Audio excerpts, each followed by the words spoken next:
Salut tout le monde. Avant le flash info de sortie de veille, je voulais vous remercier d'être aussi nombreux à vous être abonnés à notre podcast. Ça fait évidemment très plaisir et ça nous encourage à en faire toujours plus pour vous. Si ça vous plaît ce que vous écoutez chaque matin, n'hésitez pas à nous laisser des étoiles dans votre application de podcast ou un commentaire sympa. Ou les deux, c'est comme vous voulez. Et ça nous aide beaucoup pour faire connaître Sortie de veille. Maintenant, je vous laisse avec l'épisode du jour. Bonne écoute et bonne journée.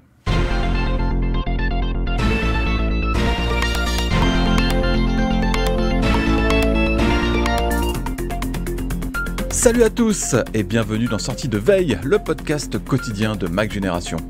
Combien y a-t-il d'utilisateurs de l'App Store en Europe ? La réponse à cette question était secret défense, mais la Commission européenne a obligé Apple à donner cette information. On revient là-dessus dans le Flash Info.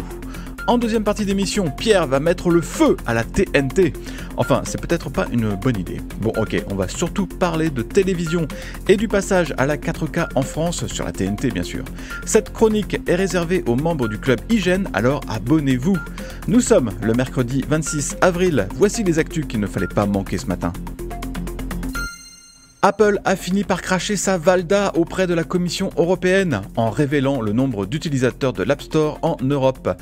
Fini le suspense, Apple compte donc 101 millions d'utilisateurs pour sa boutique sur iPhone et 23 millions sur iPad.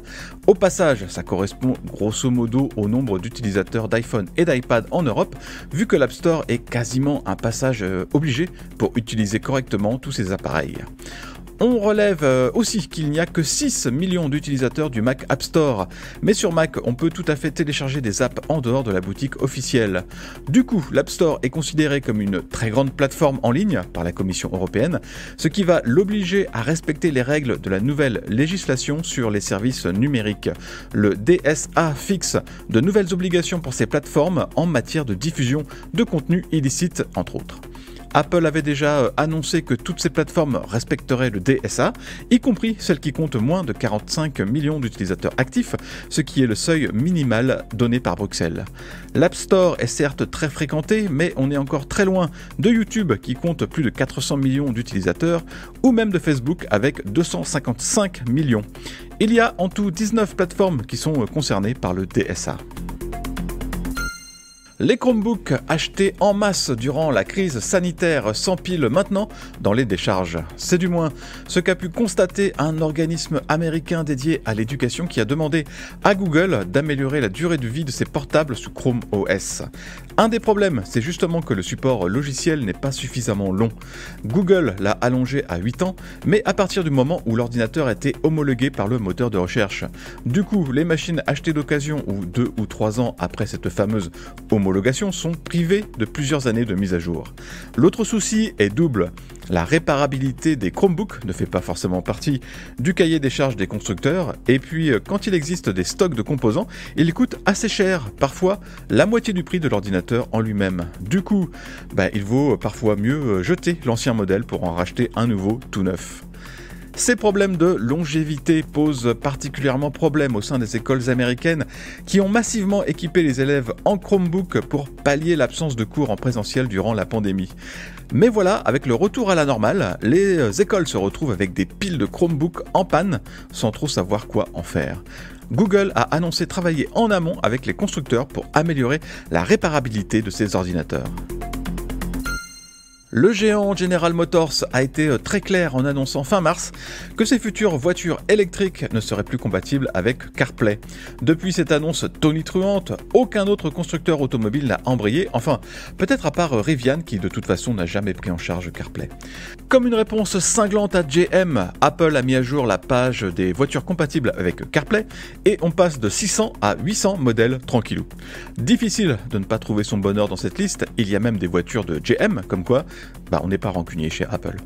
Bon, évidemment, c'est sûrement plus par hasard que cette liste a été mise à jour, mais les esprits retors auront tôt fait de faire le rapprochement avec les déclarations de GM. C'est aussi, mine de rien, un moyen pour Apple de rappeler que CarPlay est omniprésent et que les automobilistes exigent d'avoir cette fonction quand ils achètent une nouvelle voiture. Salut à tous les bons entendeurs. Le chiffre du jour, c'est 515, comme 515 millions, soit le nombre d'utilisateurs de Spotify. La plateforme de streaming a dépassé le demi-milliard d'utilisateurs au premier trimestre, c'est 22% de plus qu'il y a un an. Alors tout ce petit monde n'est pas abonné à la formule premium, Spotify en compte 210 millions qui payent chaque mois. C'est-à-dire que le reste, soit 305 millions, écoutent le service gratuitement, enfin contre de la pub. On n'ose plus trop comparer ces chiffres avec ceux d'Apple Music. Ça fait depuis juin 2019 qu'Apple n'a pas mis à jour le nombre d'abonnés à son propre service. À l'époque, on en comptait officiellement 60 millions. Spotify a aussi généré 3 milliards d'euros de chiffre d'affaires. Ça représente une hausse de 14% par rapport à l'an dernier. Mais par contre, l'entreprise est toujours dans le rouge avec 225 millions d'euros de pertes. On va rester dans le domaine de la musique encore un moment, mais du côté de l'intelligence artificielle. L'artiste Grimes propose ainsi à tous ceux qui le veulent d'utiliser sa voix dans leur composition générée par IA.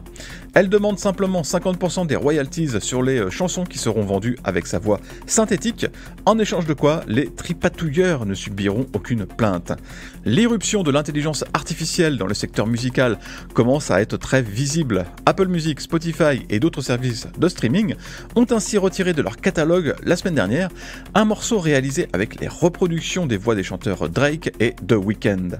Je ne peux malheureusement pas passer cette chanson ici, sinon on va se faire striker par YouTube, mais bon, en cherchant un peu, vous finirez bien par l'entendre. L'affaire est d'autant plus curieuse que Universal, la maison de disques de Drake, est soupçonnée d'être peut-être à l'origine de ce morceau. Alors que dans le même temps, le label a demandé à Apple Music et à Spotify d'empêcher les IA de récupérer leur catalogue.